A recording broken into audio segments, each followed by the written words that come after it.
Hey, what is going on? Luke Hart here. Tonight we are going to be creating a D&D adventure together. And just in case you're new to my channel, I have been a Dungeon Master since high school, and I create weekly D&D videos with information and resources to help Dungeon Masters run awesome games. Alright, so tonight, like I said, D&D adventure together. Now, we actually started creating this D&D adventure last week. And we got a really good amount done on it. We got like the storyline created. We generated a list of creatures and monsters that are going to be in that story. And we were also, let me show you a little thingy mabobber. We were using a map. This is the map that we had begun creating here. Now, this map is actually supplied by Justin over at Random Encounters. So big shout out and props to Justin for hooking us up with this awesome map right here. And all of this red text is kind of the progress that we began on it last time. So we will definitely be doing some more work on our map tonight. We just got into putting some initial monsters, creatures, and stuff inside this entry hall area on our map. And tonight we're going to be continuing to do that. And we will be, this is the Word document that we began creating last week. Right here, as you can see, we have a bunch of creatures we made. We have a basic storyline that we went over. We will be now basically we have to do some random encounters still. We have to generate loot. We did not do any loot generation, so we definitely are going to be doing that at some point. That'll be I love creating loot. Usually, what I do is just roll on the random tables because I find that to be lots of fun when I'm creating my adventures, just to see what the dice say. And actually, I have some actual real physical dice today and a new dice tray, so we will be rolling some dice and figuring some stuff out. And as you can see here, we really just got like one room, well, one and two little minor rooms done on our last adventure building live stream 2 weeks ago. And now we're going to start fleshing out the rest of it. So yeah, that's what we got going on tonight, ladies and gentlemen. So I want to pull up my, I lost my chat. There we go. Alrighty then. Rock and roll. So let us just keep rocking here. So, I don't know. We got 5 people watching us. So give me a shout out here in the chat if you are on, ladies and gentlemen. This is a collaborative live stream. That means that I don't want to sit here and create this adventure all by myself. That would be incredibly boring. I don't need to go on to a live stream to do that. I really am hoping that I will get some people to give me ideas for what we're going to do here. That is the idea. Now, I think what we need to do first, though, is just in case some of you weren't here for the last one, I need to kind of get you caught up on where we currently are. Otherwise, we're just going to be jumping into a map in the middle of creating an adventure, and nobody will have any idea what's going on. So we're going to have to take a look at the storyline real quick. Hey, John, what's going on, dude? Says, I'll watch this and catch up on the last one. Yeah, you know, we spent the last stream, John, we spent a lot of time talking about different monsters and considering different monsters and creatures that we wanted to use in the adventure. So there was lots of like discussion about that and thinking about that. And we spent a lot of time too, I think, just fleshing out the storyline. So there was a lot of that, like, whenever you're creating an adventure, there's a lot of that like initial brainstorming that needs to be done. And that's what we mostly did in our last session. So we got a lot of that done. And now we're kind of at a spot where we can actually start getting down to like the meat and potatoes, I suppose you could say, of creating the adventure. So yeah, now I got over here on the one side of the screen here a bunch of different adventure elements that are important for creating adventures, and we'll be going through a lot of these type of things as well. In the very first stream from 2 weeks ago, I explained a lot of those things, so I'm not going to go through and hash that all again. I really want to just start creating this adventure tonight and kind of get into this. So let me go to my desktop view. Oh, cool. No problem, dude. He says he's a little bit behind. So what I want to do for you guys first is just explain the storyline, where we're kind of at with the storyline. Where is that bad boy? Here is the storyline. I'm probably, now if you guys are watching on a phone or something, you're probably not going to be able to read this. If you're on a PC, then that'll probably look a little bit better for you. So the basic storyline here is that we have in this temple, it's a former temple of Torm, which is actually a good aligned deity. In this temple, we have a necromancer, and essentially the necromancer is doing bad things. The necromancer believes that if he can capture memories from people via a mind witness and an ublex, and I don't even know how to pronounce, is it oblex, ublex, oblex? I don't even know how to pronounce that. I should probably look that up. I don't even know if you can find a pronunciation guide for D&D monsters somewhere. But anyway, the necromancer is using these two creatures to steal memories from folks. And then he is using these memories. He believes that he can use those memories to power, what do we call that? It's an ancient evil book called Necronomicon. Can't even pronounce this stuff. Necronomicon. There we go. An ancient evil book, Necronomicon. He believes that if he uses these memories and stuff to power this ancient book, that he can basically, summon Orcus, which is not a terribly original idea, I think, but it's what we came up with and what we stuck on, and we're just gonna kind of power through it and stick with that idea. So, there we go. Did I get it? Okay, Necronomicon. It's a tough one. I don't use those usually in my games or stuff, but whatever. So he is capturing townsfolk. The Mind Witness and the Ublex are trying to fuel that Necronomicon, and there are some undead in here, and we got some really cool stuff going on. That's the basic plot line. All we have so far, however, I'm gonna pop over to our map really quick. All we have so far is we fleshed out this entry hall right here, and we've fleshed out this T1 room and this T1B room. And all we have in those is there's this entry hall. There's these two morons, these cultists that are guarding the entry hall. And then there's one of these rooms. The T1A is a zombie locker. And T1B, what do we call T1B? We called it something cool, like skeletons in the closet or something. What did we call that thing? It was pretty sweet. The skeleton closet. There we go. So it was a zombie locker and a skeleton closet. And so once that's where we're at. And basically we are into this interior hall now. T2 is a hallway, and we had decided that there are some statues, and these little like star thingies are statues. And when you turn these statues into point at one of these doors, like this statue right here on the west, when you turn it on its like pedestal to point at T3, T4, or T5, it will open those doors. And when you turn this statue over on the east here to point at either T6, T7, or T8, it will open those doors. And that's pretty much where we left off in this adventure. We have gotten no farther than that. So our next step is to start fleshing out some of these rooms. One thing that we were considering at the end. Yeah.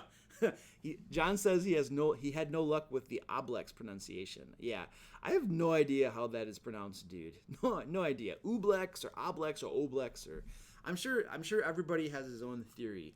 There's probably some sort of English pronunciation guide that would give us some clue, but I don't know. So one of the things that we were considering at the end of our last live stream was the fact that this dungeon it's not linear, right?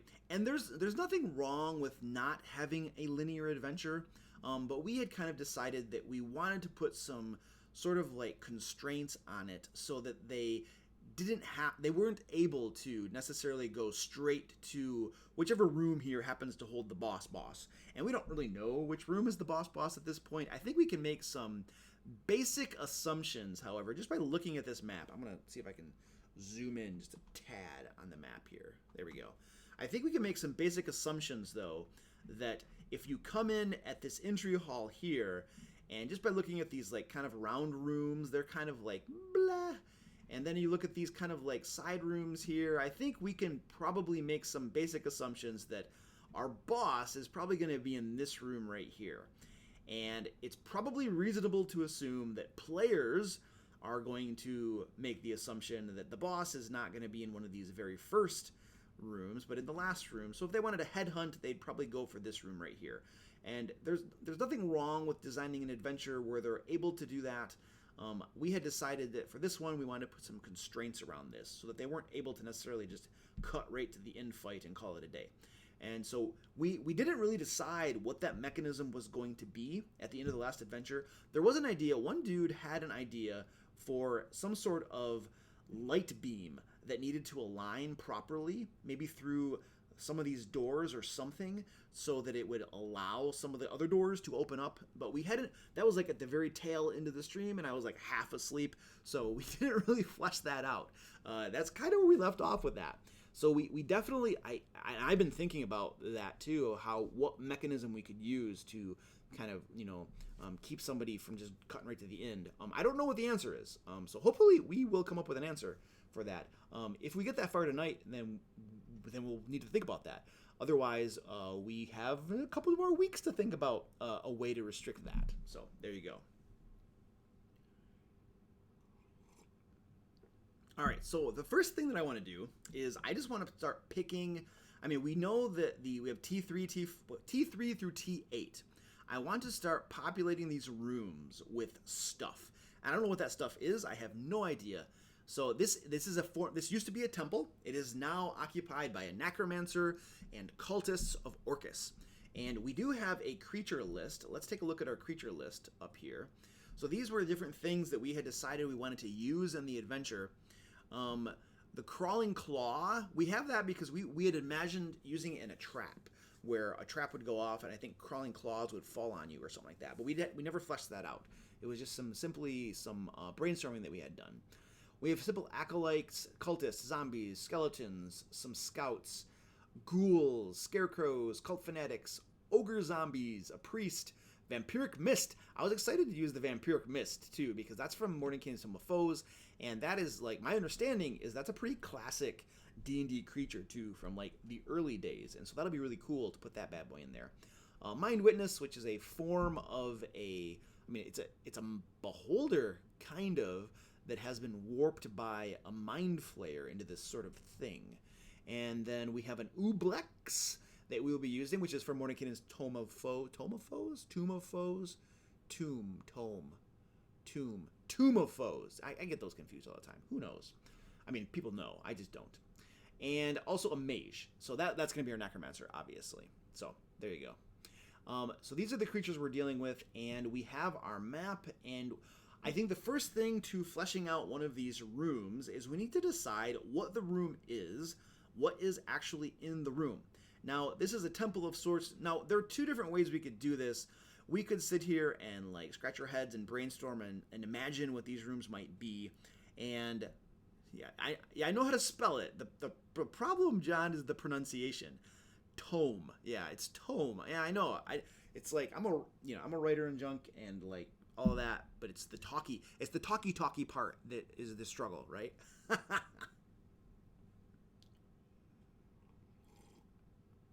All right, so rocking and rolling.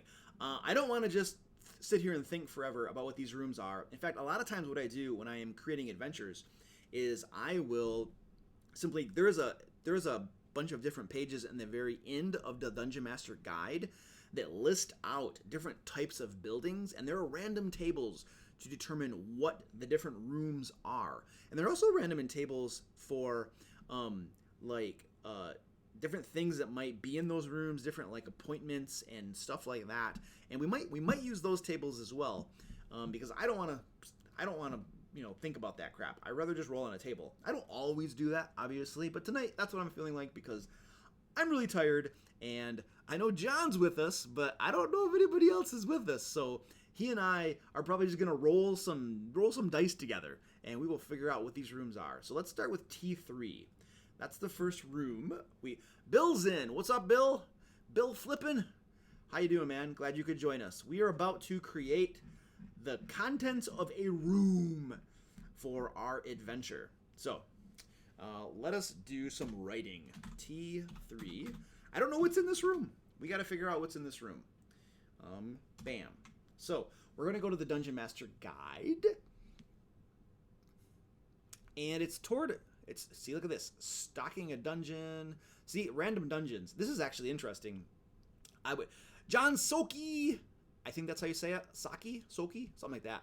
I think that we have established that I am unable to pronounce words at times. So please take no offense if I mispronounce your name. I apologize. I would like to roll some dice. Yeah. Right, dice rolling. So check this out. One of my players, Ted. Shout out to Ted. You're awesome, dude. Gifted me with this dice tray last week right before I killed his character. So far, he hasn't asked for it back yet. But anyway, and then I have a bunch of I have a bunch of these crystal dice too that he also gave me, and I will be rolling these crystal dice, which are really freaking cool. Actually, they're hard, and that's why I'm not rolling on my glass desktop. I'm using my dice tray. But we'll be rolling some dice tonight. Dice are the way to go when your brain is broken or you're tired, like I am, and just drinking coffee trying to stick it through. So, anyway, we are at Dungeon Master Guide. We're looking at random dungeons. It would be interesting. I actually had a thought to run an adventure where I do nothing but just roll randomly on the dungeon tables here to figure out corridors and rooms and what's in them, and then maybe roll randomly for monsters and just figure it out on the fly. I don't do that. I've never done that, but I've had a thought that might be interesting. It'd be interesting for an experiment. So anyway, tonight we're rolling on tables. So there we go. All right, doors, different types of. This is interesting. I mean, you could randomize a whole bunches of crap here. The different types of doors and stuff like that. Sizes of chambers, even connecting areas.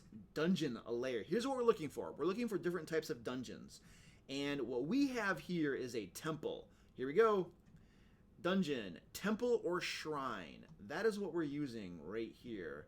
And so we are currently going to populate T3, and we need to decide what type of room this is.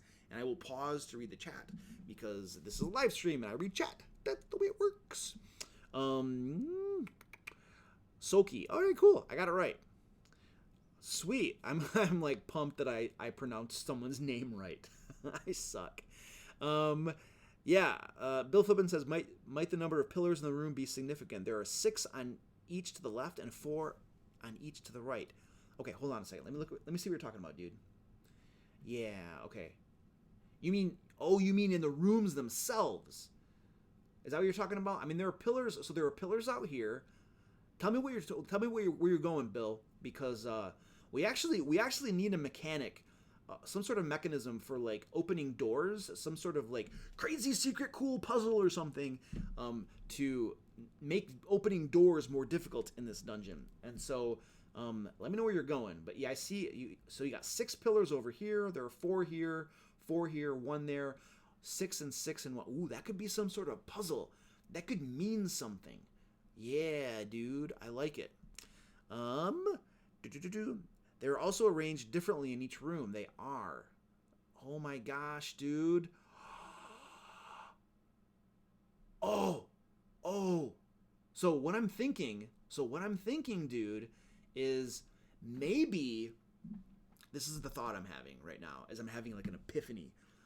Maybe what we can do is this big room up here that we haven't, we should actually put a number on this room.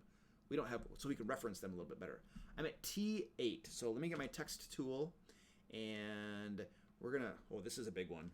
Oh, wow. I'll just cancel that.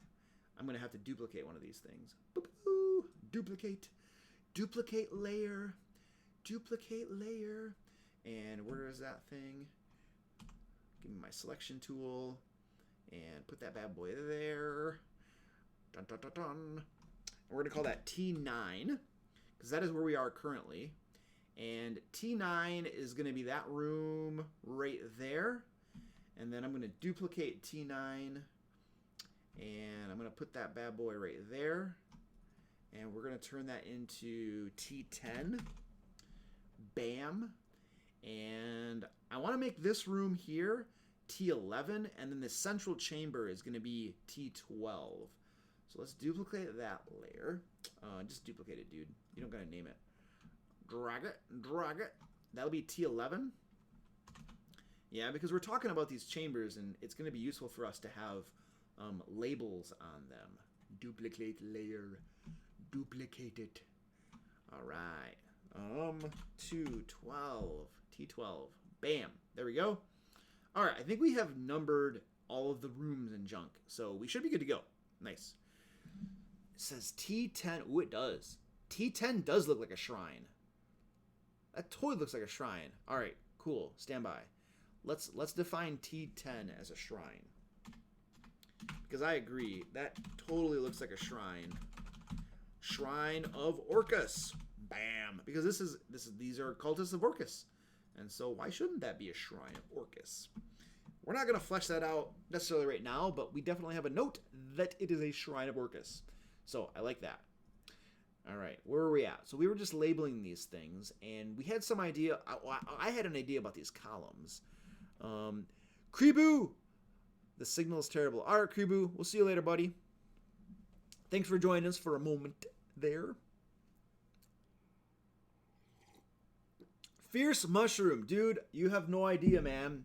I'm happy you made it, buddy, because I know you have, like, a lot of times I think you work late and you aren't able to join us. I know there was one time, Fierce, that you joined us like a minute or two, it seemed like, before we were about to end the stream. I'm pretty sure that was you. And Cameron is on. What's up? Now, Cameron and Fierce. Okay, let me know who here on the stream was here for the last session or the last live stream where we created the beginnings of this adventure. Give me like a hashtag I was here or something like that down in the chat if you were here for that. Just let me know. I want to know how many people here were present for the fun we had 2 weeks ago. The fun, the brainstorming, and the crunching, and getting all the groundwork laid so that we could start to populate rooms, which is probably one of the more difficult parts, I think, maybe, of designing an adventure, is just kind of figuring out the ideation of, you know, what in the world you're even going to do and what's going to be in it. So Cameron was here. I thought you were here, Cameron. I swore I was like, that dude was here last time. All right, well, Fierce, you're not working now, man. You are going to be working. You're going to be working on this adventure with us. So there you go. We're going to call you an intern, though, so you're not getting paid. You're just going to work for free.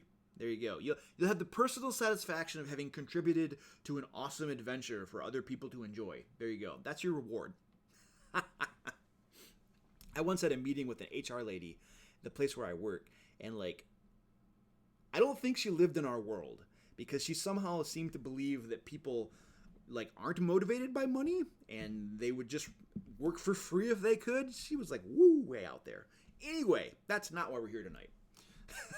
But it reminded me of that. All right, we had an idea of these columns. We had a shrine up here. So the idea for these columns was that what we want to do in this adventure is we want to kind of restrict the player's abilities to go to, like, the end of the adventure too quickly. And so my thought was, for the doors for T9, what if these columns, the arrangement of these columns in T3, T4, and T5 somehow are linked to opening the door to T9? Maybe there is something on the doors to T9 that needs to be arranged in the pattern of those columns of the rooms T3, T4, and T5. Therefore, the players would basically have to go into those rooms, see what the column arrangement is, and then go back out there to T9. And it's going to be like a little puzzle, obviously, because there's going to be, maybe there is like a pegboard. There are a certain number of pegs on the board, and they need to be arranged. You know, there need to be, 3 rows, or 2 rows of 3, 1 peg by itself, and then 6 pegs in a circle. And that is how they will open the doors to T9. And that could be the same thing for T6, T7, and T8. There we go. I think I just solved the puzzle. And once you open the doors to T9 and T10, then we have to have some sort of mechanism. See, I'm getting excited now, because before the live stream, I was sitting here looking at this map and I was puzzling, and I'm like, what are we going to do here? You know what I mean? But I think we just came up with a cool mechanism for opening those doors that is not just, and it's a puzzle. It's a puzzle, and they're going to figure it out. I think this is cool. I like this. All right, sweet. Woo! Speed-proofing. Who's speed-proofing? You don't cook for anybody. Well, I'm getting behind in chat. Maybe there are tracks in the ceiling or floor that let the pillars move. Oh, there could be. There could be.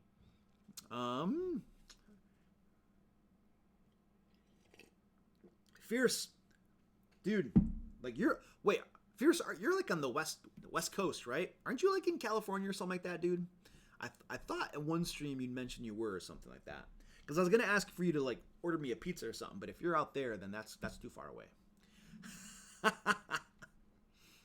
Bill says, if it is a pegboard, then the pegs should also be spread across the temple. Maybe the guards have some and you need more and more to open the more secure areas. That is a great idea, dude. Yeah. I like it. So they'll be finding these little pegs.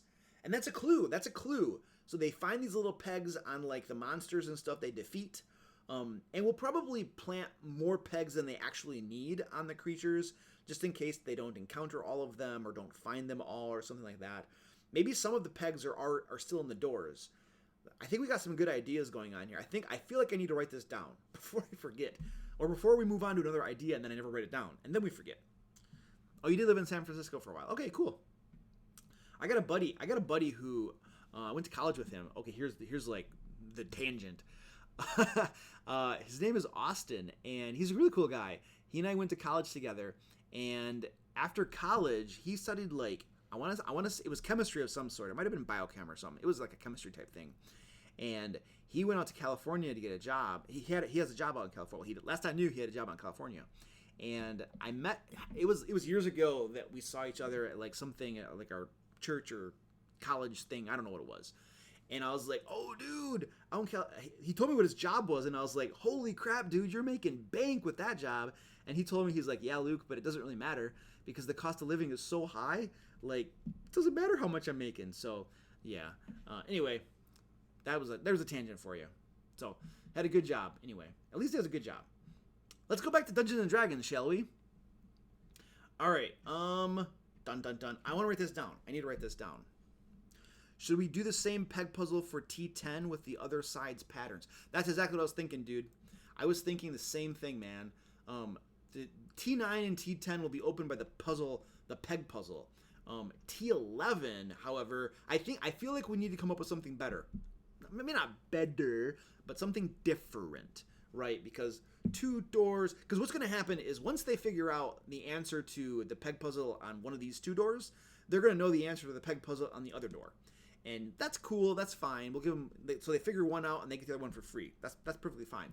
For T11 though, we want something different, and we'll get to that eventually. I want to get that. I need to write stuff down.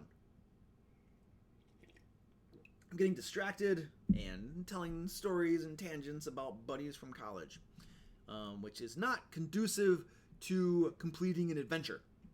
All right. So this was T10. Let me get T10 down. That's T9.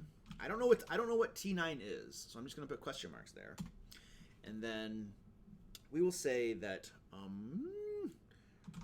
doors on the stone doors that lead to. You guys can all hear me typing furiously. It's because I have a mechanical keyboard because it types so much better than these stupid membrane keyboards.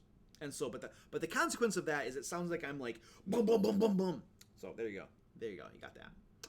On the stone doors that lead to this room is a pegboard. We're gonna make it random. Let's say that there are 2d6 pegs currently in the board.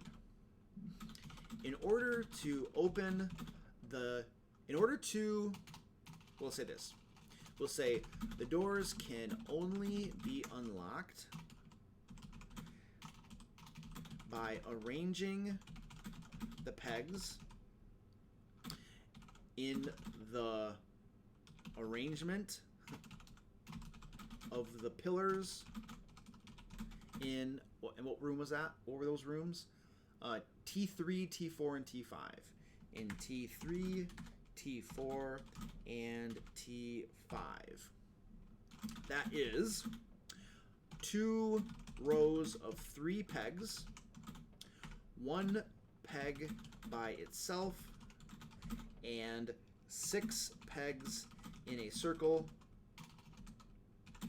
or 2 semicircles of 3 pegs. And the reason I'm specifying that, guys, is that if you look at the arrangement of T5, It can be interpreted either as a circle or as 2 semicircles with 3 pegs each. And so that's why I specify that. And so there we go. I think this is pretty clear. You're definitely, how many pegs will you need? Okay, let's count this. You're going to need 6, 12, so you're going to need 13 pegs. And if we roll 2d6, you might get 12. Let's make it 2d4. Maybe it's 2d, no, let's just make it 1d4 pegs. So they find 1d4 pegs in the door. And can only be unlocked. I almost want to put, like, DM note. Powerful magic prevents the doors from being unlocked or, I don't know, beaten down, broken down, being unlocked or opened by any means known to man. By any means besides solving the peg puzzle. There we go. I put that note there. Obviously, if the DM runs this, he can change that if he wants to. But the idea is to solve the peg puzzle to get through the doors. And what we're going to do here, too, is I want to put a note here. This is like a note. I put a little comment here, and our comment is basically going to say, wait, hold on a second. We need to remember to, oh, wait, hold on a second. You know what we're going to do? I'm going to delete that comment. Stand by. This is what I often do. When I am creating an adventure, I will make a loot list at the very bottom of it, and we need to place pegs throughout the adventure. So, place pegs. They gotta be like, oh, wait a second. Orcus, so this is the Temple of Orcus, the god of death. So what shape should these pegs be in, guys? Like, they need to be like a special shape or something, you know? Does anybody know what the symbol of Orcus is or something like that? Can someone look that up and figure that out for me and let me know? Or just make something up? Place the special pegs. Place the special pegs on creatures, cultists. It should be cultists, or place the special pegs on creatures, cultists, or in rooms throughout the temple. There we go. So at some point, we'll come back here and we'll clean up our loot list and we'll distribute the loot throughout the dungeon, throughout on the creatures and stuff like that. And so this is just a note that we make sure that if, you know, when we get done with everything, we come back and put enough pegs throughout the dungeon so that they can actually solve these puzzles. And so that's how I usually do this. I will roll a loot list, and then when I'm done creating the entire dungeon, I usually then go back and distribute loot throughout the dungeon. That's how I usually do my loot when I'm creating adventures. So we have that done, and then I'm going to make a similar note for T. Oh, that's the wrong button. For T10 as well. And then I'm going to read you guys' chat. I see some people got some ideas there, and I want to see what you guys are all saying, but I want to roll typing crap, so I'll keep typing crap. What rooms were these? T6, T7, and T8. T6, T7, and T8. All right.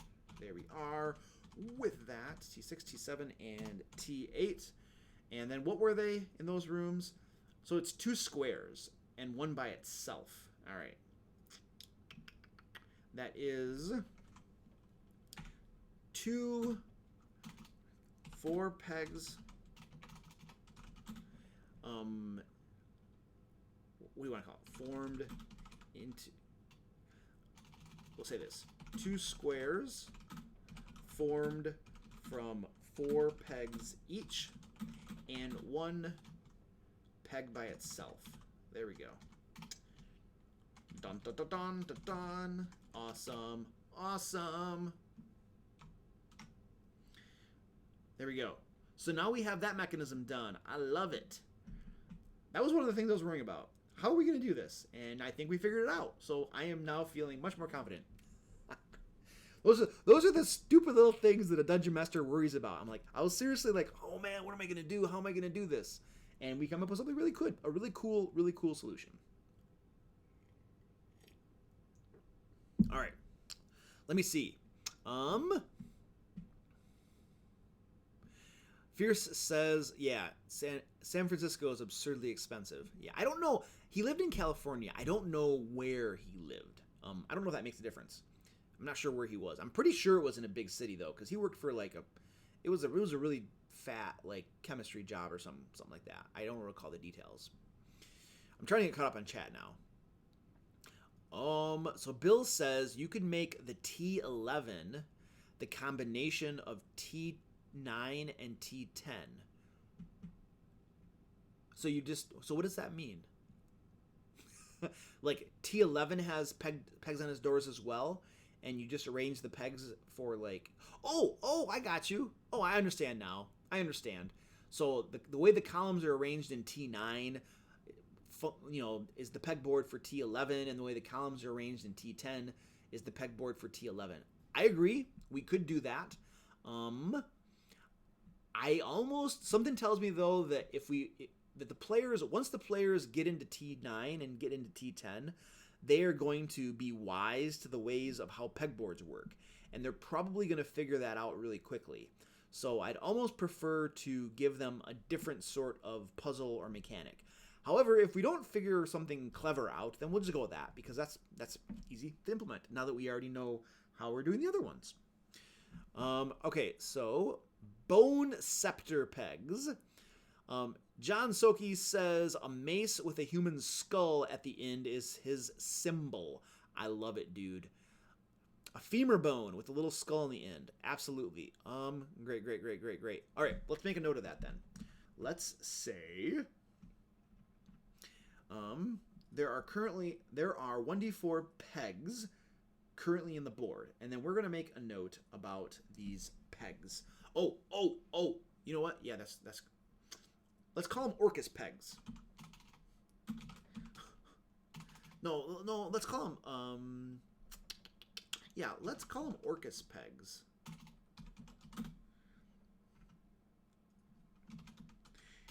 And what I want to do is I want to go to the beginning of this too, and the Beholden Temple.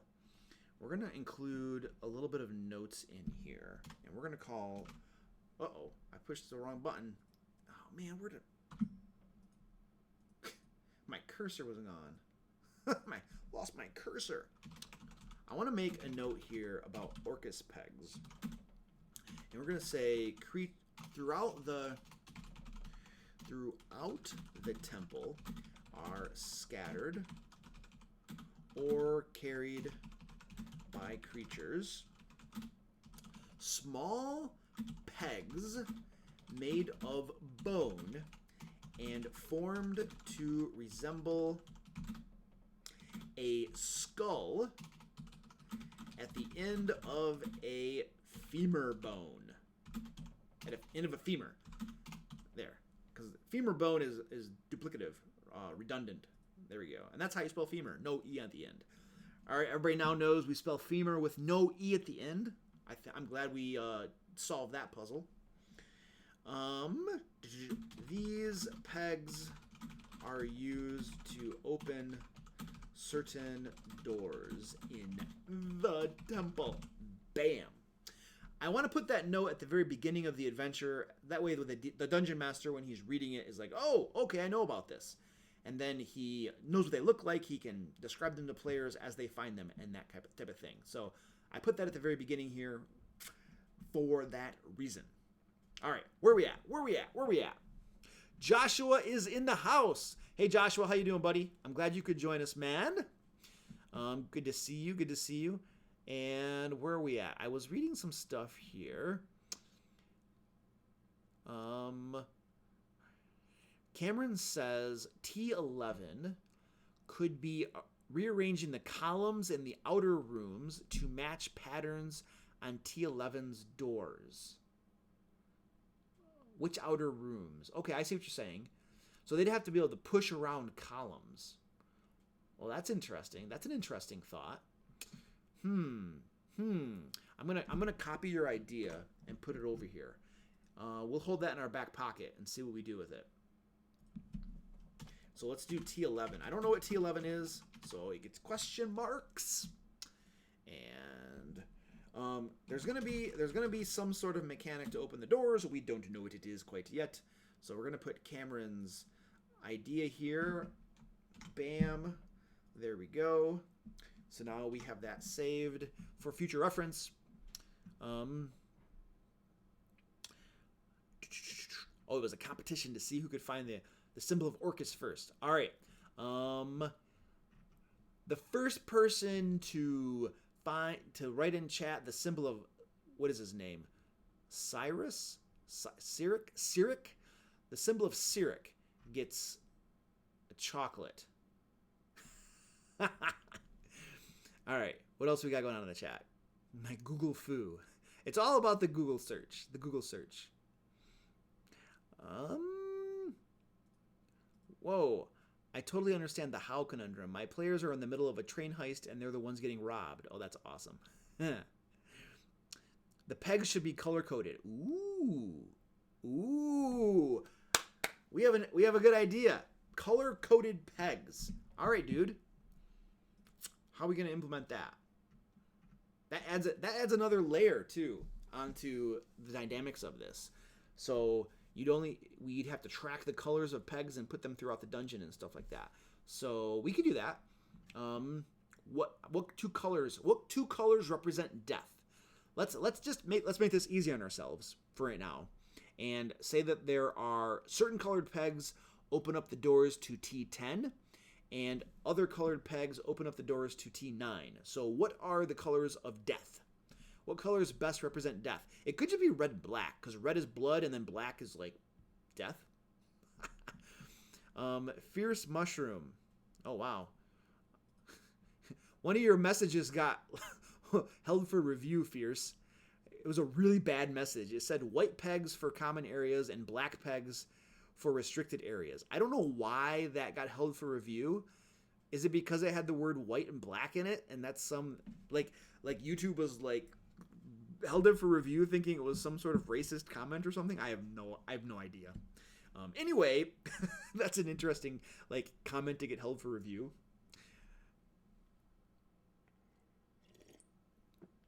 John says there's always rotating stones. Yeah, classic, fun, and effective. I like the pegs idea. I've never heard of the pegs idea before. I really like that. That's really cool. Make the pegs into holy symbols of Orcus. For what? I think we already have the pegs are already the femur and the skull, which I think is Orcus's rod or something. He might symbol of Cyric. There we go. A white jawless skull on black or purple sunburst. That is Cyric. Awesome, dude. You just won yourself a candy right here. I hope you like these. These are Reese's peanut butter eggs, man. So this is your candy right here, man. Now, I don't have your shipping address and all that kind of stuff, so I'm just going to open this up and I'll work on this for you. I already had a couple. I can tell you that they're pretty good. So I'm just going to have this sitting right here and I'll enjoy the candy. Sorry. Shipping candy. I'll put it in the mail. It's standard postage. What's the postage to ship a candy? I should actually have cool things I can give away to people for things. That'd be awesome. Cameron says make them all shades of pink. Pink because it's faded red. What about different bones instead of colors? That would make medicine useful. Oh. Bill, I like that idea. That's a good idea, dude. Fierce says, I did some lovely chocolate cakes with raspberry chambord truffle centers. Oh my gosh, dude. You're using words I don't know. Chambord. That's probably a type of food. I've heard of truffle before. That's a type of candy. There we go. Red and black is the best color palette for everything. All right. Cool. I'm gonna try this candy out. It's pretty good, Bill. Tastes like a Reese's peanut butter egg. All right. So we were gonna do colored or bones. That's interesting. Some of the bones are different. That's going to be harder too. if the player, it's a good idea. I think it's a good idea to have them be made of different bones. My concern is that if they don't recognize that the bones are different and don't even think to look at that, you'd have to kind of hand it to them. You'd have to basically say, if you didn't tell them, look, at these bones look different than the other bones, then they probably never think to inspect the type of bones, and then they might be trying to solve the puzzle and never get there. So I don't know. The color is a little more obvious. Sometimes you need to be obvious with players. So I like the idea of different bones. We could do, I think we might just do the color just to make it easier. But bones is a great idea. John's like, I want to ship candy to people. Dude, that'd be awesome. I mean, like, seriously, if I shipped candy to somebody, would you really eat it? Like, I mean, I don't know. I'm basically some stranger on YouTube. So, like, would you just eat a candy that I ship to you? That's really weird.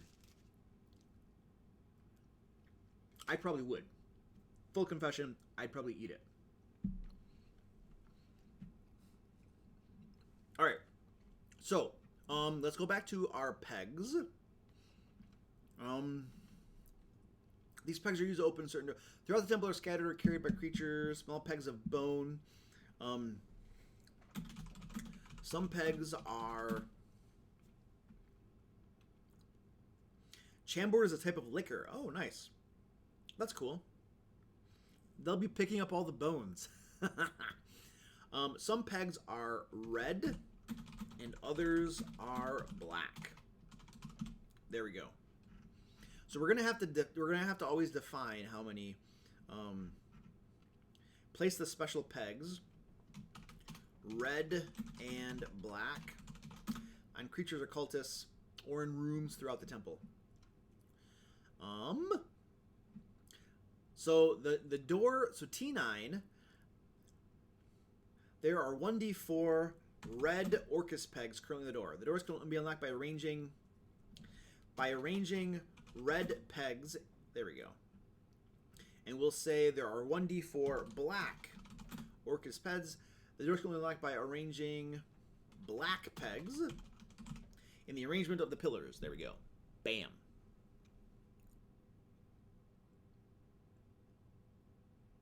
Oh, okay. Ah, the pegs are holy symbol. Oh, I like it. I like it, dude. That's that's a good idea, Bill. We'll do that. Because then the pegs aren't like little peg things. They're actually big holy symbols of Orcus. I like that, dude. And then because we're gonna have cultists in there, and we have a shrine in there, so you would find holy symbols of Orcus in there. I like that. I'm trying to find my my thingy bobber here. Orcus holy symbols. And we're going to call them pegs. And let's specify this. Throughout the temple are scattered or carried by creatures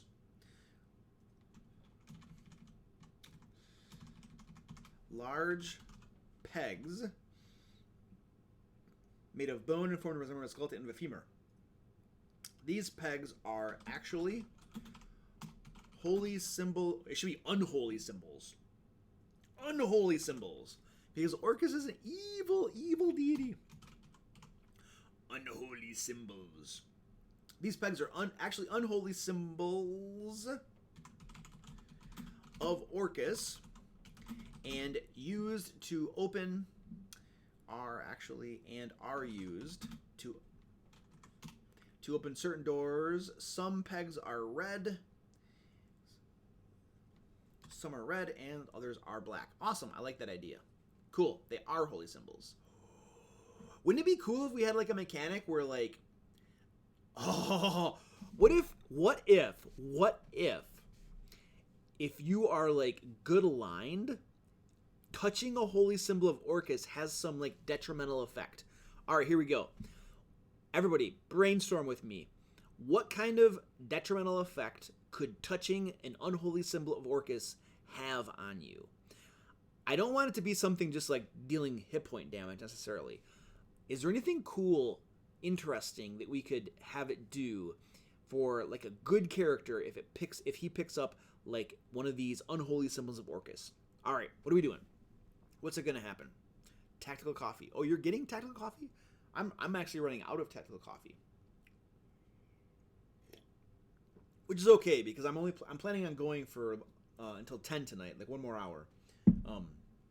And so I probably don't want to drink coffee all the way up to the end of the stream because then I won't be able to sleep. All right.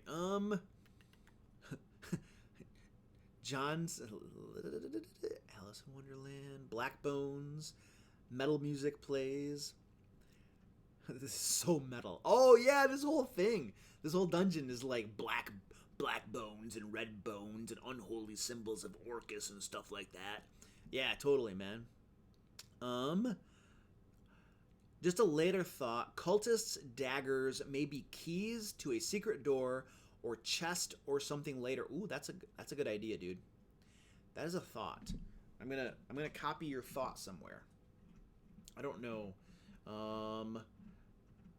Ideas. Let's just make an ideas section. And we'll put that there because I like that idea. And we'll make that a bulleted list. Save that bad boy. Good deal, good deal. 4 elementals in the house. What's going on, dude? Glad you could join us, man. The daggers are all the same Orcus symbol hilt. Yes. Cultist daggers have hilts formed into the unholy symbol of Orcus. And maybe keys. I feel like when you're talking about the unholy symbols of Orcus, it's necessary to like lower your voice a little bit to a little bit of deep, ominous sound. All right. You are sickened. -1 magic item. You are sickened, mechanically poisoned. I like that. Being poisoned is nasty. It gives you disadvantage on your attack rolls. I like it. Wisdom saving throw for mind control. Do Orcus's bidding. That would be nasty. That would be fun.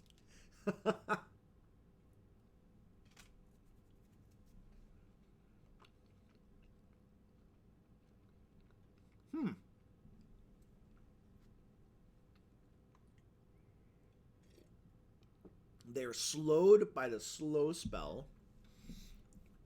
So you kind of like lose the use of a magic item or something. It could suppress a magic item or something.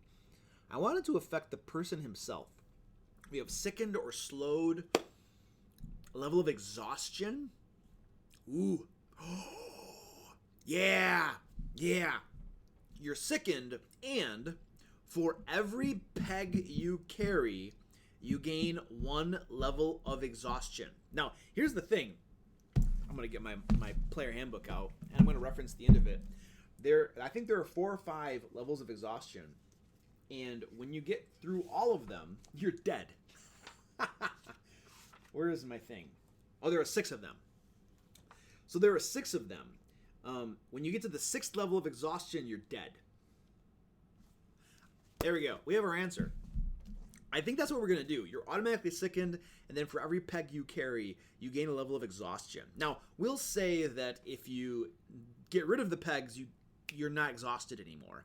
So we're not going to actually make them take like a long rest to get back every level of exhaustion, because that would just be way too much of a screw job, in my opinion, on your players. So we would, of course, have to hope that the players have somebody that is not good, that's at least neutral, right? So that not everybody is like, I can't carry the pegs, what am I gonna do? So, all right, let's make this note up here. Orcus pegs. All right, we got some cool. I thought there was a cat rubbing against me, but apparently not. Let me see. Good aligned characters are sickened. Let's see, are afflicted with the sickened condition when carrying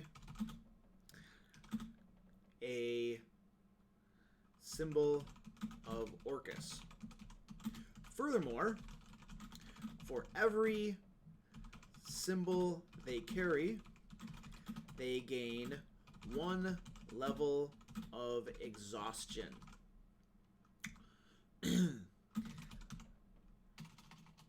which are removed immediately if the symbols are dropped.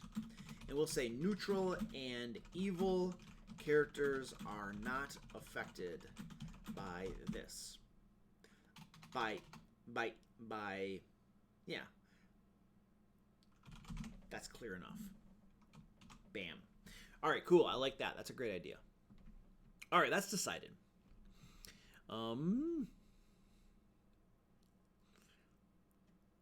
Yeah, they would.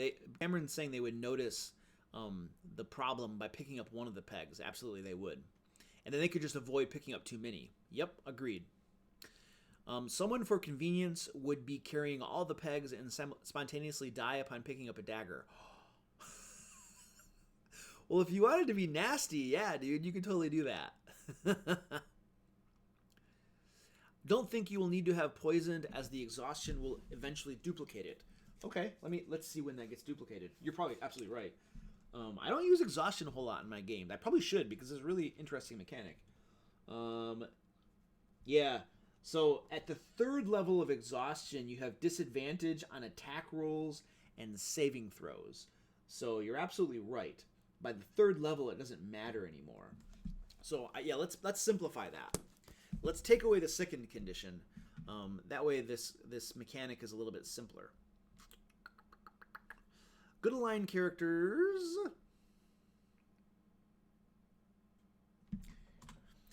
Good aligned characters gain 1 level of exhaustion for each unholy symbol they carry.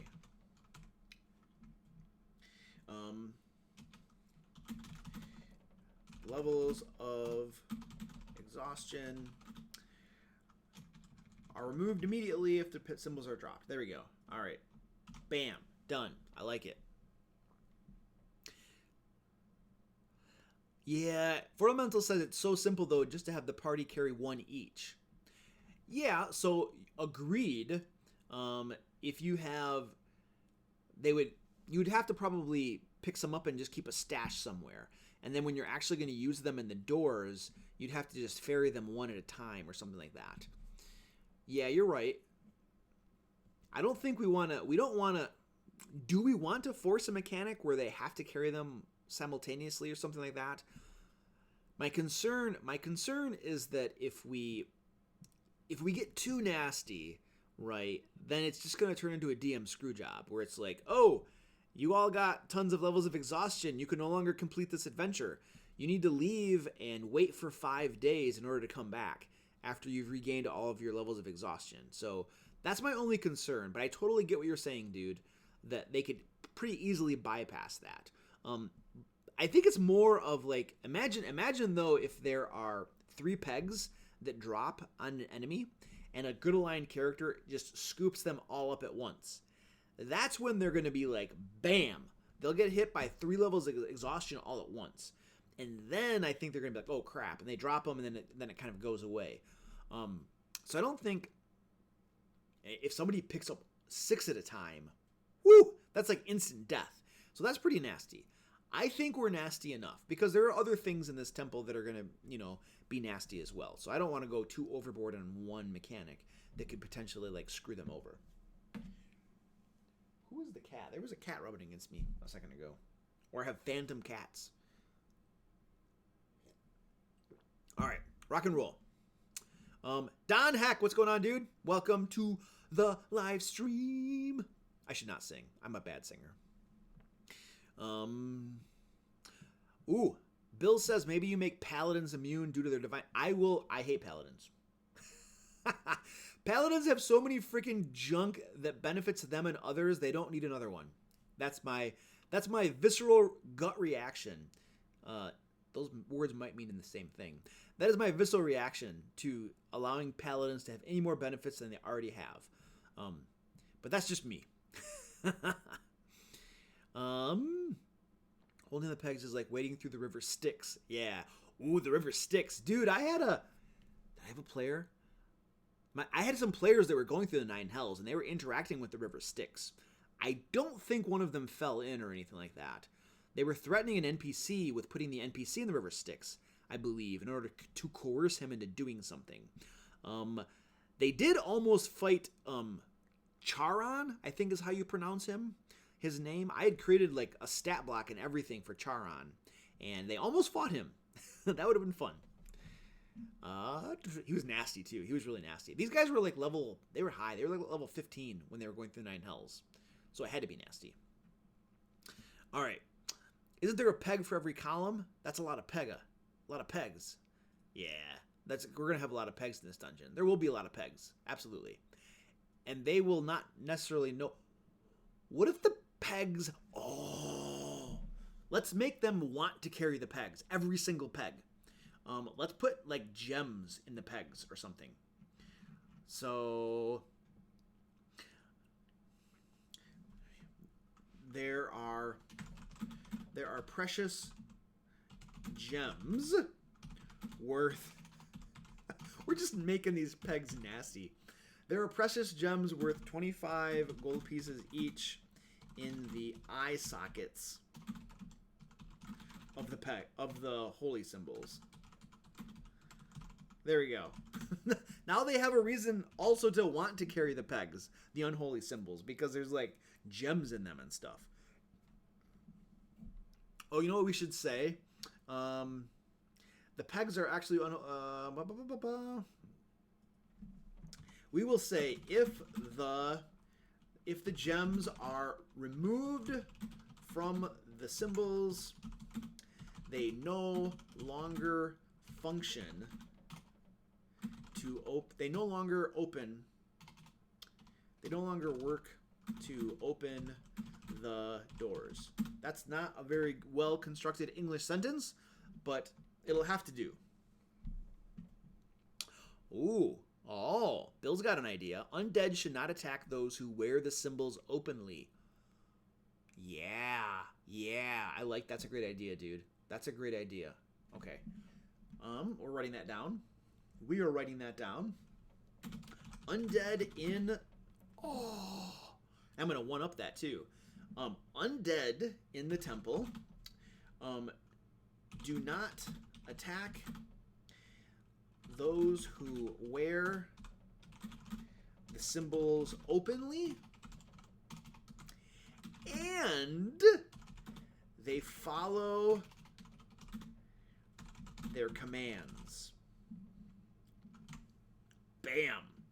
So, if you're wearing one of these unholy symbols of Orcus openly, the undead won't attack you, and they'll also follow your commands. Nice. Though they won't attack other cultists in the temple. You gotta put a little bit of a... No, let's take that out. Because I think all of the cultists probably will have the symbols openly displayed, but the players might say something like, hey, let's go in there and just rip their symbols off, and then our undead can go attack them. So we'll leave that option open there, just in case they think of doing that. So that'd be cool.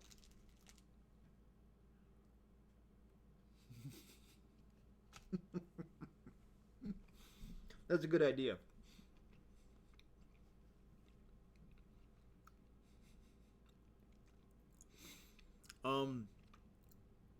Fierce says that if you die from the pegs, you resurrect as a zombie. We're just spending a half an hour turning these pegs into something crazy.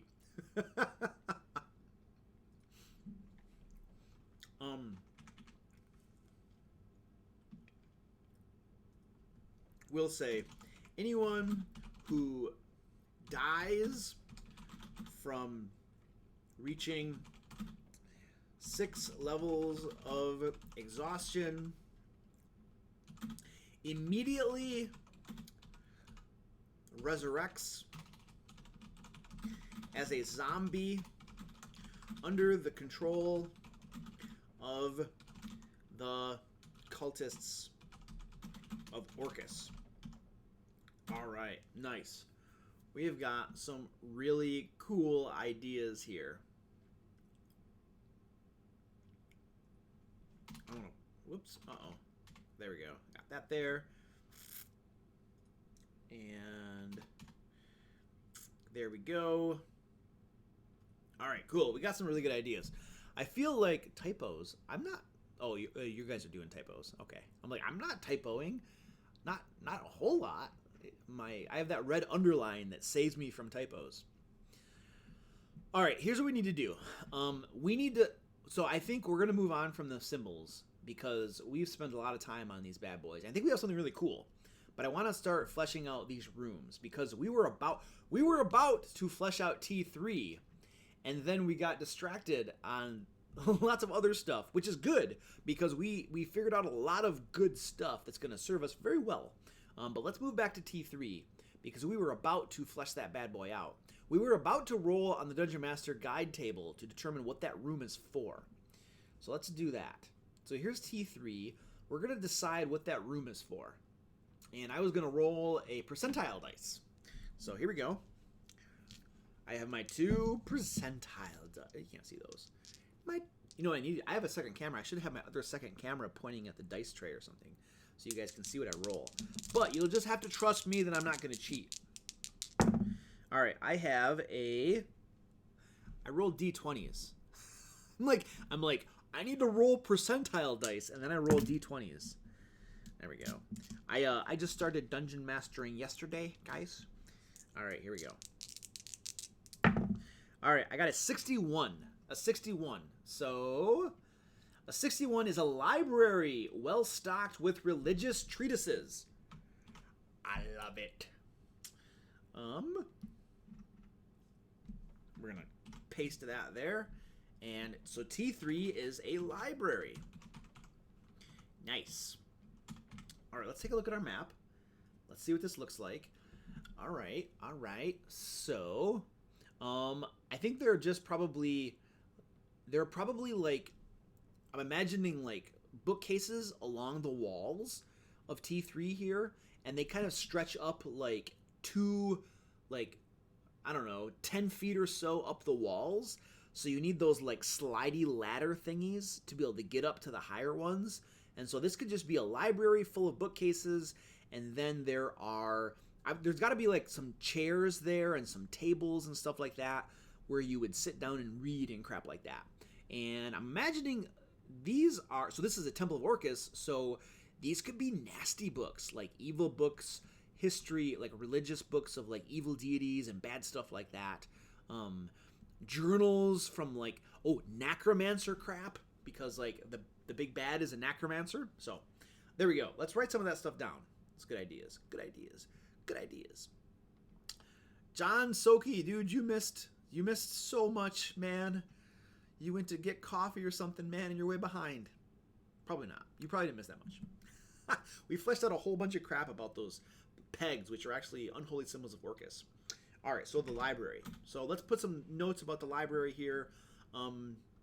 We will say shelves, bookcases. Yeah, we'll say shelves full of thick tomes. Cover the walls. Stretching upwards some 10 feet or so. I spelled that wrong. Sliding ladders attached to the walls allow people to reach the higher shelves. There we go. Now what we need to do... tables. There are several plush sedans. Is a sedan a type of chair? It's a type of car. What's the type of armchairs? Let's call them armchairs. Several plush armchairs. I don't know how to speak English. I forgot how to speak English. There are several plush armchairs and tables spaced about the room. Now, we need to have some information about the tomes. Thick tomes. These are the topics of these books range from religious treatises to, what else did we say? Journals of necromancers to, what else would it be? Range from religious treatises of evil deities to journals of necromancers to a large, what do you want to call it? What are the books, like a history of the church? To a large collection detailing the history of the Church of Orcus. If Orcus has a church, maybe it's a cult of Orcus? I don't know what you would call that. But there you go. What I'm doing here, this is just, whenever there is like something the players can interact with or find in a room, and you're almost guaranteed that when they come into this library, they're going to look at the books and they're going to ask you, well, what are the books about? And by detailing this, it gives us the answer to that, so we can quickly tell them what the books are about. There we go. Now, here's the other question. Do we want to put something in this room? Should there be, it's a library, right? So it makes sense that you might have some cultists or something in the library. So what should we put some...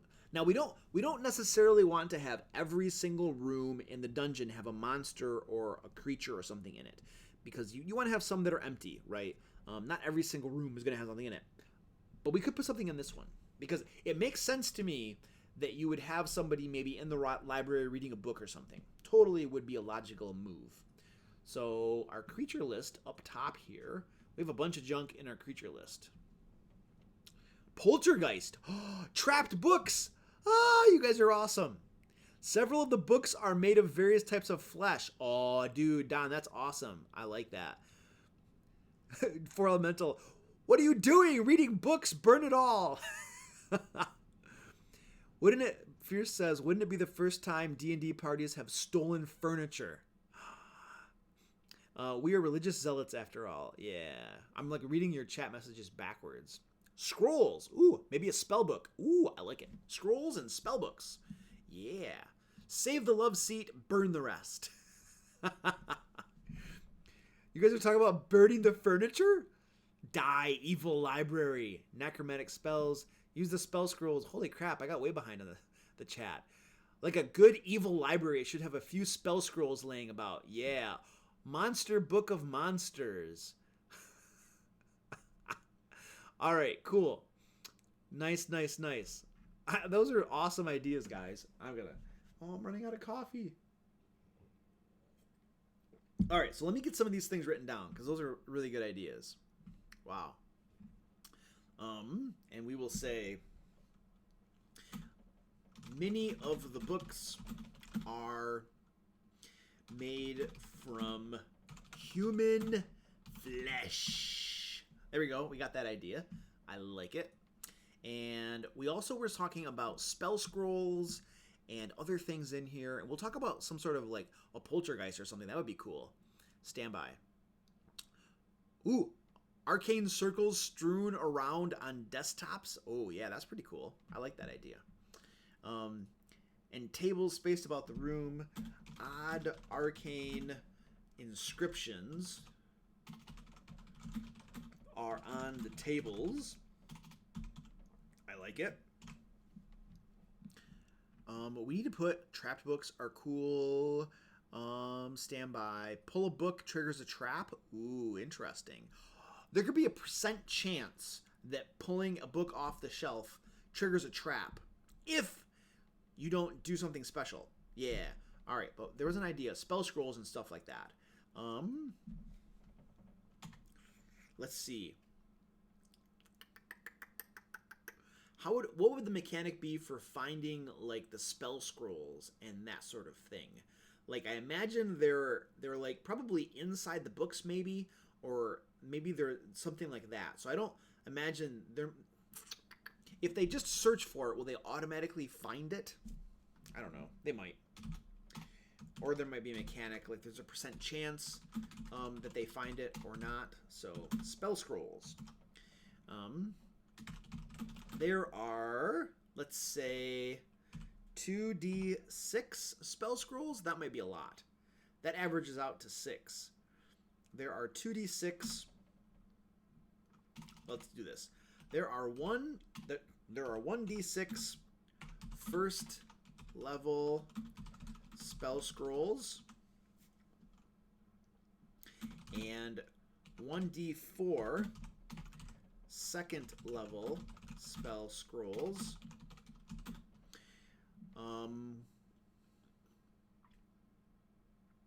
Placed about the shelves. A thorough, I don't know how to spell thorough. A thorough search of the shelves takes. How long would it take to search all of the books in this whole library? 2 hours? Takes a party 2 hours. And uncovers all the scrolls. A quick search uncovers, let's just say 1d4 scrolls. I don't know if that's a good mechanic. I don't know if that's actually going to work or whatnot, but it seems like if the scrolls are kind of hidden in the books, that it'll take some time to find them all. And so that's a very simple mechanic I thought up. And then we'll just put a little DM note here. Determine the spells on the scrolls randomly.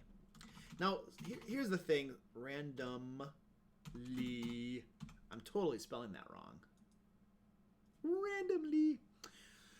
When I'm designing adventures for myself, for my groups, what I'll usually do is I will see what kind of classes there are in my games, if there are clerics, if there are wizards, if there are bards, sorcerers, warlocks, that kind of thing. And then I will place usually I'll place scrolls in the dungeon that they can actually use. And so I almost always base the loot on the composition of my party. Usually, not always. And so the reason I am introducing a random mechanic in this adventure here is we don't know who's going to be using this. So we want DMs to not necessarily be stuck to, the scrolls that we specify, even though we know that a DM can change whatever he wants anyway. Determine the spells on the scrolls randomly, or decide what they are in advance. There we go. Bam. Done. I like the idea of spell scrolls in there because that makes sense. If it's a temple, it totally makes sense to have spell scrolls in there. All right. Animated books that swarm. Aren't there animated books? Isn't that a thing? I swear. I'm gonna look at the monster manual real quick. I thought the animated books might have been in the monster manual or something like that. Animated armor, a flying sword, a rug of smothering. Dang. Are there animated books in one of the monster manuals? They give us like a spell slot or a stat block for animated books, because that's a really cool idea. That could be the trap, too. Oh, we had a crawling claws trap, too, that we wanted to use in this adventure so far. So we want to make sure that we get some of that going on, too. Just left on the table? Oh, yeah. For Elemental says that, I think he's saying that the scrolls should be just left on the table in the open because it's like Skyrim. Absolutely. That's always the thing with the Elder Scrolls, right? All of the stuff of value is just out in the open for you to see. Well, no, they have chests and stuff you can unlock, but they always have like scrolls out on people's desks and stuff too. Totally true. 6 scrolls of wish. Yeah. Detect magic could also do it. What are we talking about? I'm getting behind in chat. Investigation check to find valuable treasure quickly. A long investigation can find all of them. Oh, that's a good point. That's a good point. Yeah. A successful DC, let's say 15 investigation check uncovers all the scrolls in 10 minutes. There we go. I like that. Bam. And we can say, a successful DC 10 investigation check uncovers one scroll in 10 minutes of searching. There we go. I think that's a better mechanic than what I had originally put there. So I like that, dude. Good idea, man. Rock and roll. All right, what other ideas we have? Seriously, leaving spell scrolls on the table makes the most sense. Okay. A familiar that can warn their master. Just drop a book that when it opens, a face shapes from the pages and screams. Oh, that's interesting. Animated book. I like animated books. I do like the idea of animated books. I like Bill said something about a spectral caretaker, like a poltergeist. I like that too. We need something for animated book. Anything can be animated. Yes, agreed. We just need a stat block for it. Animate object would do it, but it's not an actual stat block. Yeah. Well, what level adventure? Great question.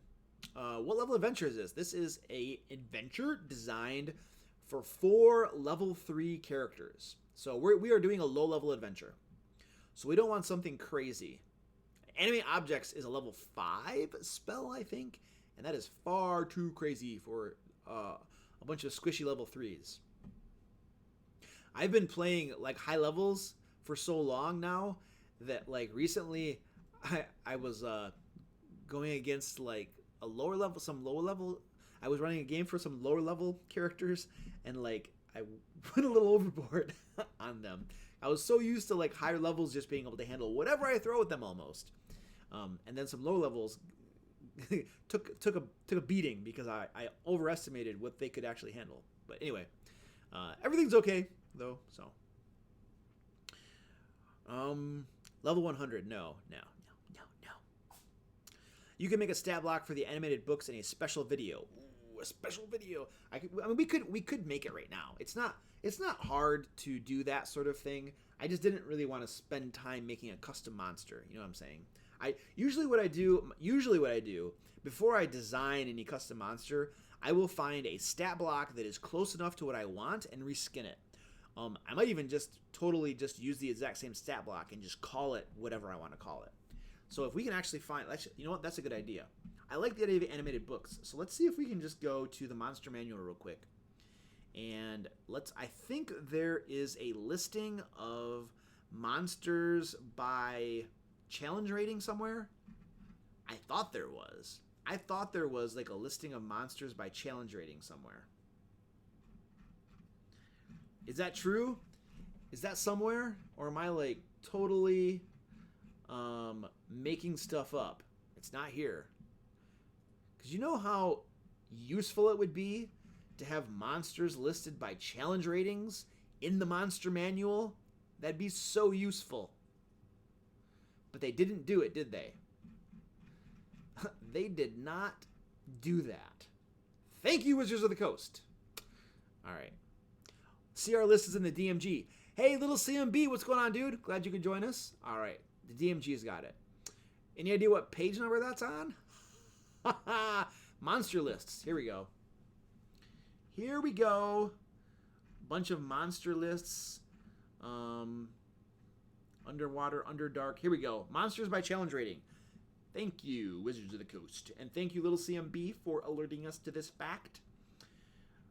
We need something like maybe a CR 1/2 or something would be fine.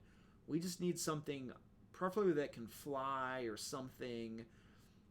A thug? Wow, that's pretty hard. That's hardcore. I'm just looking through here. Is there anything low level that we could... A flying sword. I mean, why don't we... We could do a flying sword, I guess. Stand by. The thing with the flying sword is that the armor class is so high on that thing. But we could... Flying swords are nasty, too. The armor class... I had a pretty decent level party, like, take a real beating from, like, a couple flying swords because their armor class was really high. What we could do... We could just say it's a flying sword, but make its armor class, like, a 12 or something. Yeah, let's just do that. That's the easiest thing to do. All right, guys, I think we just figured this out. Oh, Bill had the exact same idea. Good job, man. Bill and I are like thinking the same stuff. We'll just change the armor class and make it vulnerable to fire. Absolutely. There we go. Boom.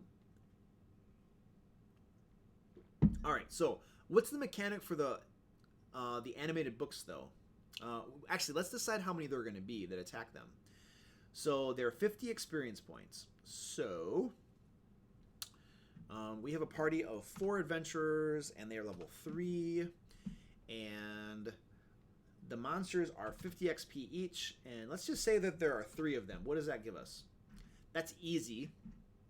Let's do 4 of them. That's still easy. Let's do 5 of them. It's still easy? That's really easy. 6 of them.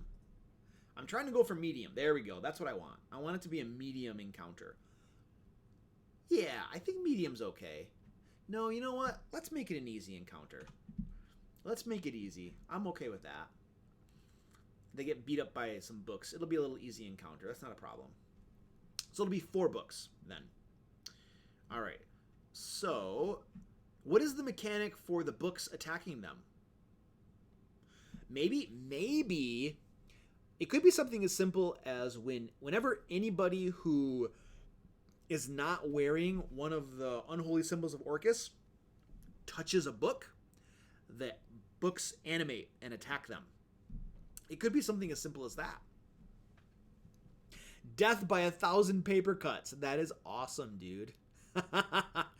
It does bludgeoning damage instead of slashing damage. I totally agree. That makes sense. Whoa, 4 Elemental says something about a book he found in his dad's room. Yeah, dude. We don't want to keep your, like, psychological trauma. Don't share that with the group, buddy. All right, here we go.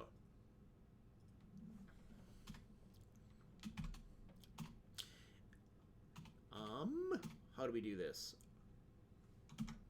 We'll say animated book trap. We'll say when someone not wearing openly an unholy symbol of Orcus touches any book in the library, 4 animated books fly off the shelves and attack the offender. So they are going to focus fire on the first person to attack, or the first person to touch the books. I like that.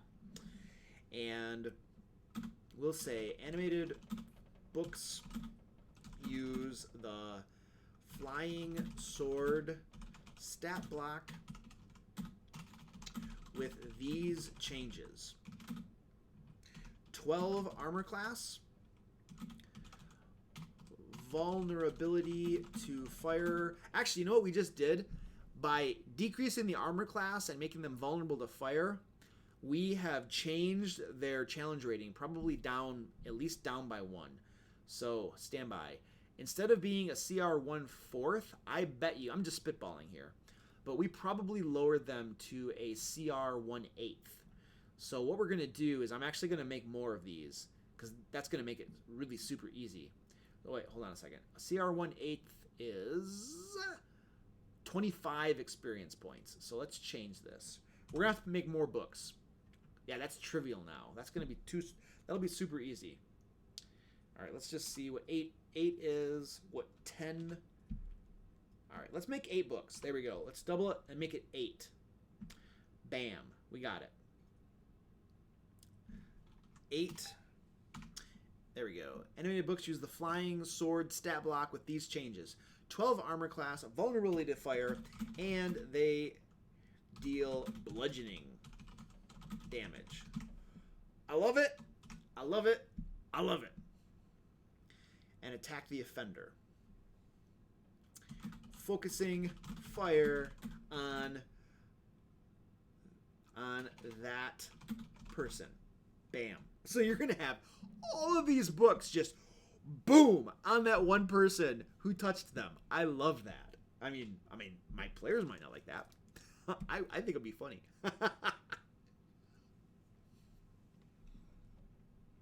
I gotta finish eating Bill's chocolate.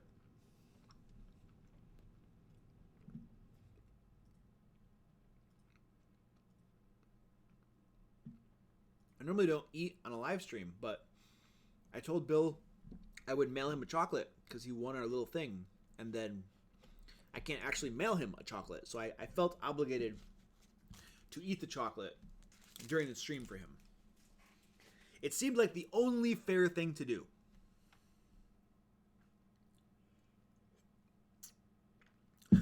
This is now nerd metal. I think Action Economy is screwed up for this encounter. It might be, dude. We have 8 books. There are 4. I mean, you have a point. You have a point. There are 4 characters, theoretically. We have 8 books, and the books are going to get 1 attack. They have a +3 to hit. So they're going to average rolling a 13, which means, and they deal 5 damage.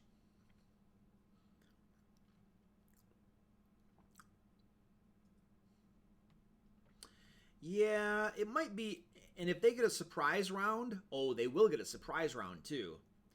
Yeah, I think you're right, dude. That's a good call. Let's reduce it to 6.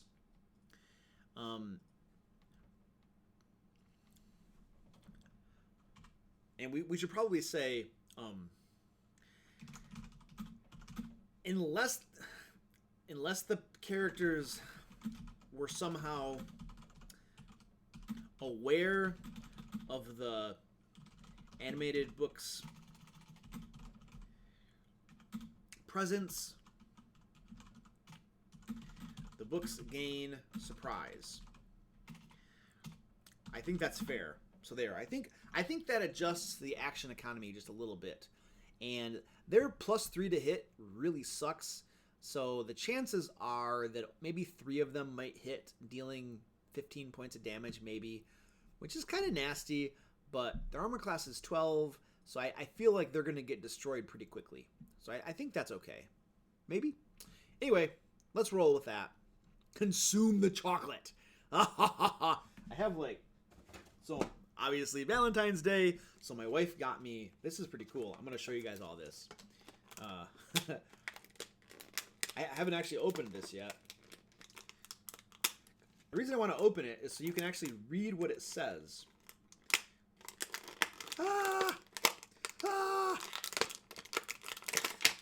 Here we go. Check this out. It's like it looks like a beer bottle, basically. And I'll read what it says. It says, Happy Valentine's Day, BFF, Beer Friends Forever. And then it's like hollow milk chocolate. Let's see if I can turn this the right way. You guys check that out. So that is my chocolate right there from my wife, and I'll put that back in there. I gotta get a picture of that.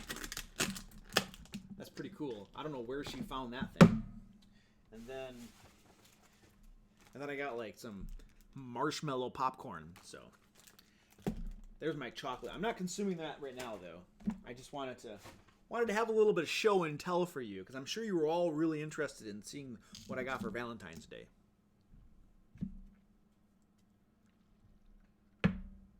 I'm out of coffee. That's a problem. Did we have anything else? Oh, people are talking about reducing the damage they do. Let's see what you guys got to say. But the person who likely touched the books is the mage with potentially the worst AC. I agree, Bill. That's true. It could be a lot of damage. Yeah. Okay, you guys are probably right. I'm just evil, right? I'm like, ha, 20 points of damage, you're dead. All right, so make them deal 1 damage and we can put more. That's true. 1d4 minus 1 seems right for damage. That way each hit has some meaning. No demonetization here. Oh, crap, you're right, CMB. Oh, I just said beer. And so, YouTube's little, like, speech crawler is going to hear me say that, and then they're going to be like, demonetized. All right, anyway. Yeah, my wife is awesome. Totally agree. Let's adjust the damage. You guys are all keeping me in check. Here I am wanting to just go and kill my players, and you guys are all like, don't be that mean. So, okay. And they deal 1d4. 1d4 minus 1 is so lame. Let's just say 1d4 bludgeoning damage. Can we just say that? Let's just say 1d4 bludgeoning damage. What's the average on 1d4? That's like a 2, right? Roughly. I use average damage in my games because it's faster for me. My players don't. My players roll all the dice, which takes forever. I use average damage. It's so much faster to only roll d20s and not have to count up the results of your dice and whatnot. I save lots of time in battles by using average dice. My players will never do that. They love rolling dice. All right, there we go. Are we good with the books? Yeah, it's technically an average of 2.5, which means we could round it up to 3. We should round it up to 3. Round it up to 3.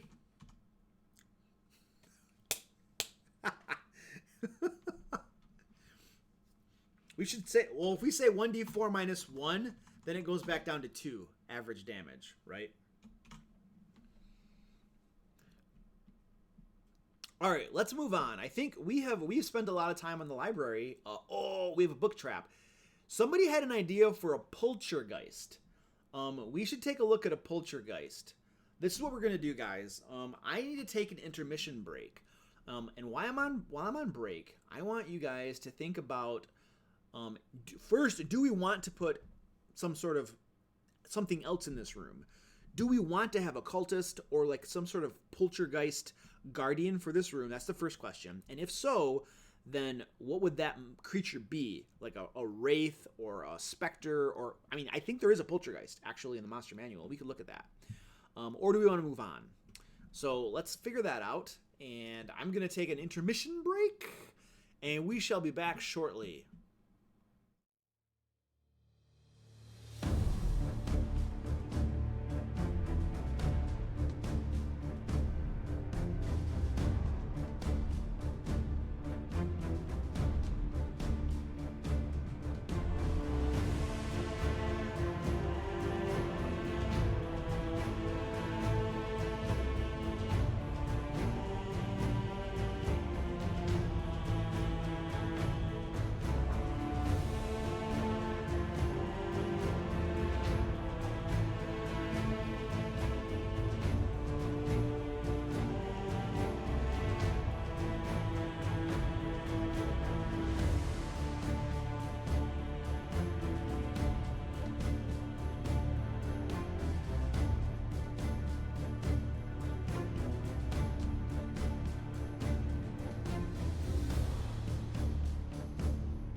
All right, intermission is over. Let's continue on here.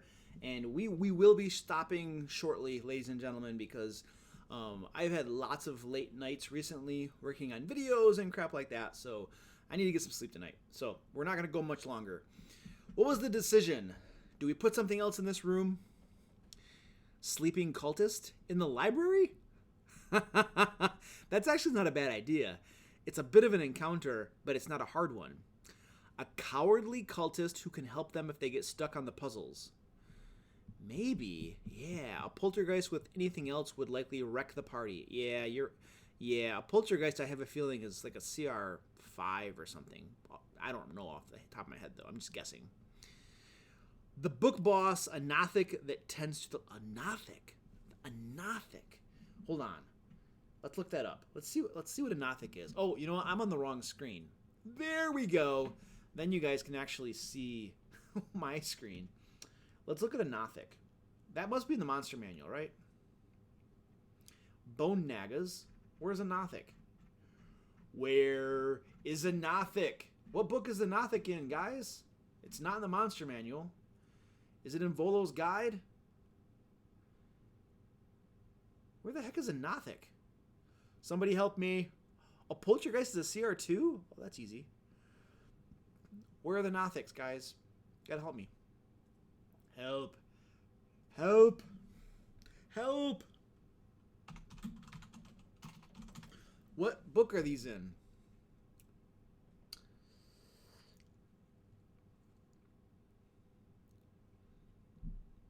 I don't know what book these are in.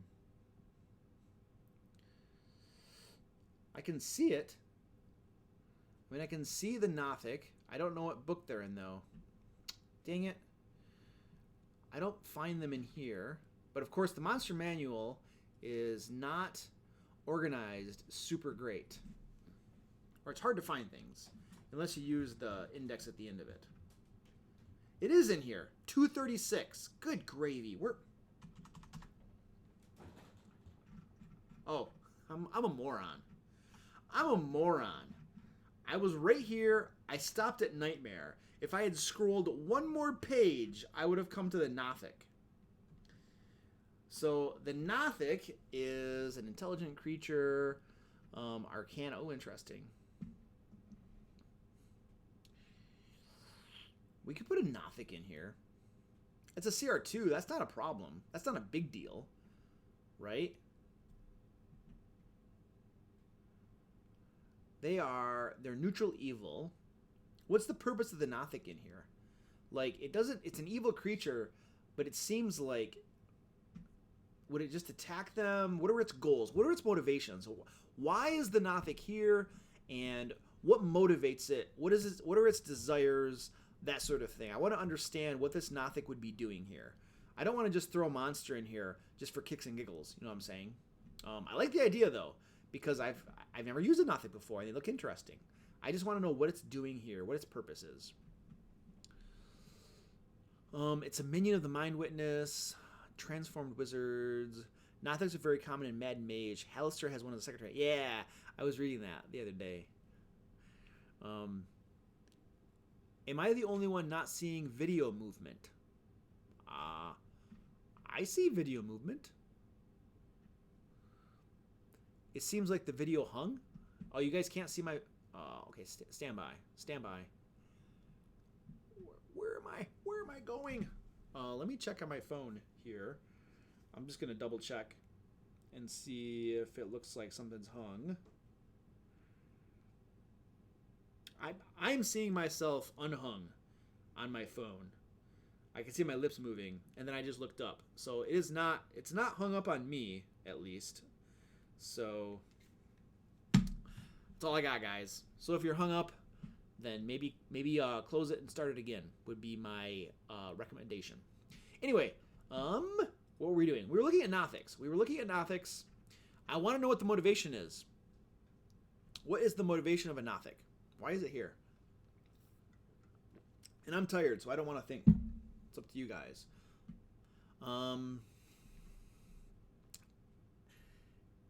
Is it guarding the library? Is it working? It's got to be working for the cultists. Otherwise, it would, I mean, if it's guarding the library or something, then, if the cultists were, like, there, it would, like, attack them or something. So it's got to be working for the cultists or something. Maybe it's their librarian. Maybe the Nothic is their librarian, and it has, like, a perfect knowledge of all the books that are there. So when the cultists come in, the Nothic, like, gets them books and crap like that. And maybe that's as simple as that. Yeah, Cameron's like, it could be the librarian. Yep, I agree. Both protecting it and trying to read all the books. I agree. And maybe, yep, that's what we're going to do. We're going to do that. I like it. And then there is a Nothic librarian in the room. And then I want to put a thing that says "see below." We are going to put some more information about this Nothic barbarian, the Nothic barbarian, the Nothic librarian. We need a name. If they actually talk to the thing and don't want to kill it, we need a name for it. So somebody give me a name for the Nothic. The Nothic librarian. The Nothic has perfect knowledge of all the books in the library. And serves as the caretaker of them in exchange for his services. The cultists allow him to read the books at his leisure. I don't know. I'm just making stuff up. I'm tired. This may not make perfect sense or not, but that's what I got, guys.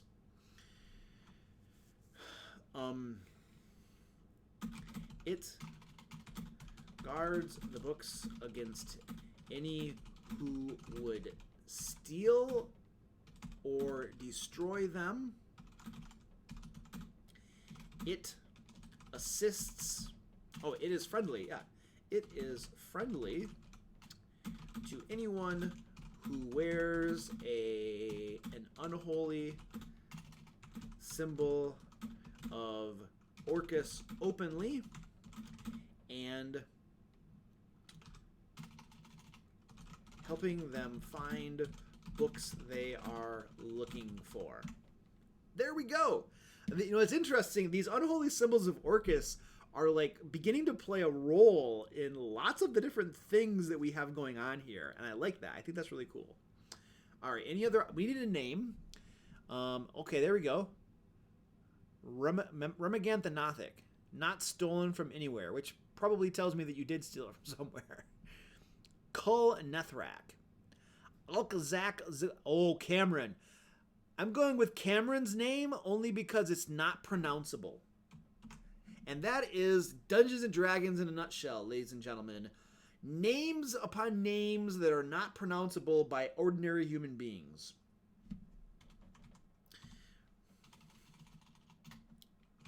The Nothic librarian. Alkazak Zwilkel. That's freaking awesome, dude. Alkazak Zwilkel has perfect knowledge. Has perfect what? Has perfect of all the books. Has perfect knowledge of all the books in the library and serves as the caretaker of them. All right, whatever. English is not my strong suit today, even though I'm a writer by profession. You wouldn't know that by reading some of the crap I'm writing today. All right. We're the knights who say, icky, icky, icky, ping, zing, zaboing. Something like that. I like that. Hey! Jinx is on. Your pal Jinx. What's going on, dude? Thank you for joining us. Welcome to the live stream. Jinx is one of my patrons over on Patreon. Thank you, dude. Appreciate. We have a hangout. Oh, dude, don't forget, man. We have a hangout coming up. I'm pretty sure it's on Tuesday. Yeah, it's Tuesday night, dude. I'm looking forward to it. So, be there, be square type of stuff, right? It'll be sweet. Like just to fill you guys all in, so this isn't like secret talk. One of the reward tiers for my Patreon is like a monthly hangout and stuff, and so Jinx will be taking advantage of that on Tuesday, along with Son of Solomon, my other Patreon, at that tier as well. So there you go. Anyway, welcome to the stream, dude. All right, cool. Well, Josh, dude, if you want to hang out, you just gotta say something, man. Send me a PM on Discord and we can hang out, dude. No problem. Josh is like my dude. He is like my moderator over on Discord, and Josh sent me this laptop and crap that he made from like spare parts around his house. So, Josh, as far as I'm concerned, you want to hang out, you just let me know. There you go, buddy. Yeah, I'll do that between working my 4 jobs. I know, dude. I hear it, man. That's rough. Hopefully that gets better for you, man. Cause yeah, that's rough stuff, dude. You're not at like GameStop right now, are you? By any chance? All right, ladies and gentlemen, let's do, what do we do here? Are we done with the Nothic? Did we need to do anything more with the Nothic? We have his name. We have what he does there. It guards the books against any who would steal or destroy them, attacking them if necessary. I think we have that fleshed out okay. What I do want to do is I want to add the Nothic to our creature list up here, because we didn't have the Nothic up here originally, and we just added him. What page is that on? 236? Yep, 236 of the Monster Manual. I don't know how I remember that. My memory is usually pretty darn bad. 450 XP. There we go. Awesomeness. I love it. I love it. Josh says he's sitting in his car waiting to get an Uber. Or, what's wrong with your car, dude? Did your car break down? Holy crap. Oh, you're the Uber driver. Ah, cool. All right, I got you, dude. I got you. I thought you're like, I'm in my car because it broke down and I'm waiting for Uber to come. I got you, but you're the Uber dude. Gotcha. Little CMB says, how did the first adventurer die in Dungeon of the Mad Mage? Manticore, troll, 10 shadows that you could have easily fought if you remembered the one uncommon magic item in your pack. Fire? A torch? I don't know. He's like trivia question. Little CMB is throwing out trivia questions for us, guys. Who knows the answer? All right. I think we're done with that room, guys. So, in summary, what we have accomplished tonight is we talked a lot. I feel like we fleshed out a bunch of interesting, cool details. But at the end of the night, I mean, one of our huge accomplishments, you guys, was figuring out the pegs, the puzzle stuff to open the doors to T9 and T10. So that is a huge win in my book. And obviously we fleshed out T3 as well. So I think we're almost at 10 o'clock, guys, and I think I need to go to bed tonight. Because if we start another room, if we go on to like T4 or something, then we're going to be there for a while fleshing out details of that. And I don't want to leave off in the middle of a room. And I need to get some sleep. And so I think that's that. I think we have pretty much finished for tonight, ladies and gentlemen. So we will plan on doing this again in 2 weeks. I'm pretty sure I have this on the calendar for 2 weeks from now. We will just continue where we left off. I have a feeling this is going to take quite a few streams to flesh this all out. When we are done, though, there is down in the description, you can download a link to what we currently have created so far. I'll be updating that link soon, probably tomorrow morning, with what we fleshed out tonight. So you'll always be able to get like the most recent version of what we created. And at the very end of this adventure creation live stream, I don't know how many it's going to take, we will have an entire adventure for people to run. And that's the whole idea. And I'll take that adventure and I'll put it over on my site, thedmlair.com or something like that. What is it called? thedmlayer.com. I don't even know the name of my own site. So there we go. Matthew Perkins, what's up, dude? He's been lurking. Mr. Perkins has been lurking in the stream. All right. So Pale Jinx, what is that? That is a super chat. Thanks, buddy. He just gave me a couple bucks. Awesome. Your morning coffee and me missing the stream. Awesome. Thanks, dude. I appreciate that. That is so, Mr. Jinx, that's my first super chat I've ever received. So thank you, sir. I appreciate that. You the man. You the man. Everybody's starting to talk now. So when we get done with this, when we're all done, this will all be available for everybody to download and use and see and all that good stuff. It'll be over on my website, thedmlayer.com, and there's like a free adventure place where you guys can get free adventures and crap like that if you want. And then yeah, that's the goal. That's the end game for all of this. So Joshua says I did a simple puzzle chest in my last game. It had 4 locks across the front, each with a different phase of the moon above it. The player had to pick them in order or they all relocked. Ooh, interesting. That's cool, dude. I can see a cat like slinking behind me over there. That was squeaky. All right, Sam B, good night, dude. The most underrated language is Grell. Oh, we should put some Grell in our next thing. Yeah, Josh, thanks for hanging out, dude. I appreciate it, man. Appreciate you, dude. You have fun. Try to get like a day off where you can just like play video games or something, man. But I recognize the need to make money for sure, dude. Totally gotcha. All right, ladies and gentlemen, I think that I am finished here. I'm all talked out. We will see you all in 2 weeks. So there we go. That's all I got. Until next time, let's play D&D.